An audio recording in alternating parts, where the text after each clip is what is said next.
Sur CNews, dans Valeurs Actuelles, on laisse cette idéologie prospérer en ne respectant pas les règles du pluralisme. Vous mettez en cause des médias, là, clairement. CNews, vous mettez en cause des médias. CNews, Valeurs Actuelles. Je les mets en cause, et pas juste les médias. Eux, on sait quelle est leur stratégie, on sait quelle est la stratégie de Bolloré. Je mets en cause aussi l'Arcom, qui ne prend pas ses responsabilités et qui les laisse faire quand toute la journée sur CNews. L'Arcom, c'est l'ex-CSA qui gère les temps de parole, notamment dans les émissions de télévision. Quand toute la journée, vous avez que des débats entre des gens d'extrême droite et de droite extrême, sans aucune pluralité sur aucun plateau et aucun éditorialiste, toute la journée sur des chaînes où personne ne leur dit rien.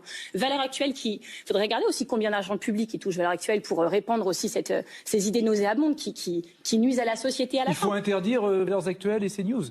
Je pense que la question se pose de l'argent public qui finance Valeurs Actuelles, une chaîne comme ça qu'on laisse prospérer sans ne rien dire. Et il y a quand même des lois qui existent, des réglementations qui existent sur le sujet. Donc oui, on a un problème et ça conduit à la fin à ce genre de manifestation, une impunité en tout cas ressentie par l'extrême droite de ce pays. Laurent Geoffrin, que si, comme le dit Marine Tondelier dans cet extrait, on laissait se propager l'idéologie néo-nazie sur CNews et Valeurs Actuelles, vous ne seriez pas sur un plateau de CNews avec quelqu'un de Valeurs Actuelles. J'ai jamais dit néo-nazie, donc vous non, mais c'est elle qui le dit. En fait, on est en train de commenter ce qu'elle dit, elle. Si vous voulez me dire qu'elle se trompe, elle se trompe. Non, mais vous auriez peut-être pu commencer par là, si je puis me permettre.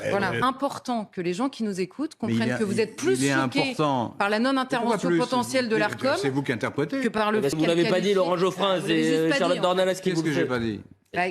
Vous n'avez pas d'abord réagi sur le fait qu'elle explique qu'on laissait prospérer l'idéologie néo-nazie sur ce plateau. Voilà, ça ne vous a pas fait réagir. J'ai réagi à ce qu'elle disait. Je lui ferai remarquer qu'il y a eu il y a quelques jours un débat des valeurs dans lequel nous avons par exemple invité Hugo Clément et qu'elle et ses petits copains ont expliqué qu'il était lui-même devenu facho par la seule présence dans cette soirée. Donc il faut savoir, soit on est dans un entre-soi, soit on invite des gens mais ils n'ont pas le droit de venir et donc il faut rester dans l'entre-soi tout en le condamnant. Bon bref, face je gagne, pile tu perds, quoi.